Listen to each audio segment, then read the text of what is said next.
पिता ने मुझे चक्रव्यूह के भीतर घुसने की क्रिया तो बतला दी थी, लेकिन उससे बाहर निकलना नहीं बताया था। मैं अपने पराक्रम पर विश्वास करके चक्रव्यूह को तोड़ूंगा और उससे बाहर भी निकल आऊंगा। आप चुनौती स्वीकार कर लीजिए और युद्ध के लिए मुझे आज्ञा देकर शंख बजा दीजिए।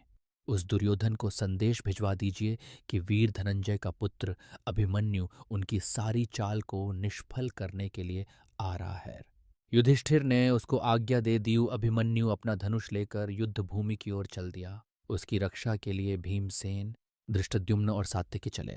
चक्रव्यूह के पास पहुंचकर अभिमन्यु ने बाणों की वर्षा करना आरंभ कर दिया और शीघ्र ही अपने पराक्रम से उसने पहले द्वार को तोड़ दिया और वह तीर की सी गति से व्यूह के अंदर घुस गया। लेकिन भीमसेन, सात्यकी और धृष्टद्युम्न उसके पीछे व्यूह में नहीं घुस पाए, लेकिन जयद्रथ ने उनको रोक लिया और वहीं से अभिमन्यु अकेला रह गया। ये अर्जुन का वह वीर पुत्र अद्भुत योद्धा था। व्यूह के द्वार पर उसे अनेक योद्धाओं से भीषण युद्ध करना पड़ा था, लेकिन उसका पराक्रम प्रचंड अग्नि के समान था जो कोई उसके सामने आता था। इस तरह व्यूह के प्रत्येक द्वार को वह तोड़ना चला जा रहा था। कौरवों के महारथियों ने उस वीर बालक को दबाने का कितना ही प्रयत्न किया, लेकिन वे किसी प्रकार भी उसे अपने वश में नहीं कर पाए।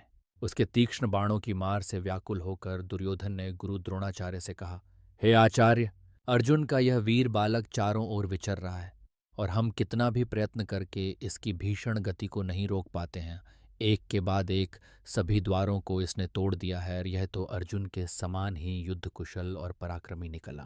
इसी प्रकार कर्ण ने भी घबराकर द्रोणाचार्य से कहा, हे गुरुदेव, इस पराक्रमी बालक की गति देखकर तो मुझको भी आश्चर्य हो रहा है। इसके तीक्ष्ण बाण मेरे हृदय को व्याकुल कर रहे हैं। यह ठीक अपने पिता अर्जुन के समान ही है। यदि किसी प्रकार इसको न रोका गया तो हमारी ये चाल व्यर्थ चली जाएगी।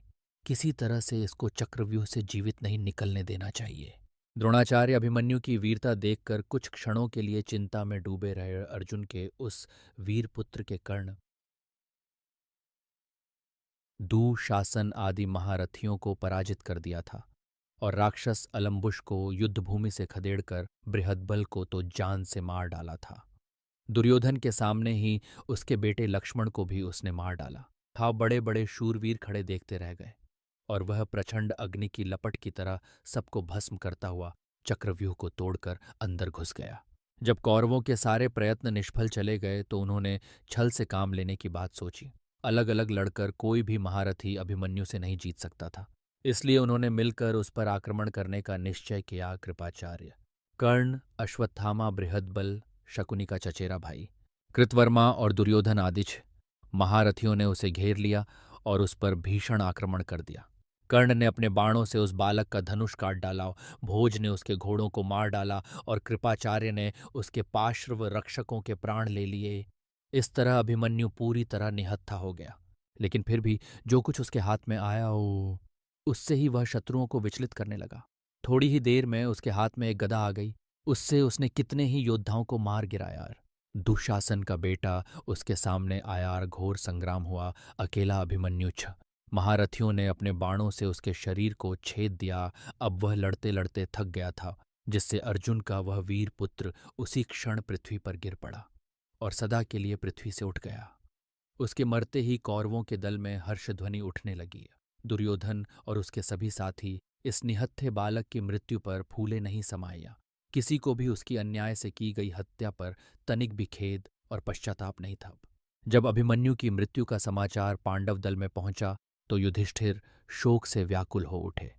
अर्जुन की अनुपस्थिति में उन्होंने उसके लाल को युद्धभूमि में भेज दिया था। अब उनके आने पर वे उसको क्या उत्तर देंगे, इसका संताप उनके हृदय को व्याकुल कर रहा था। भीम भी अपने भतीजे की मृत्यु पर रोने लगा। वीर अभिमन्यु की मृत्यु से पांडवों के पूरे शिविर में हाहाकार मच गया है।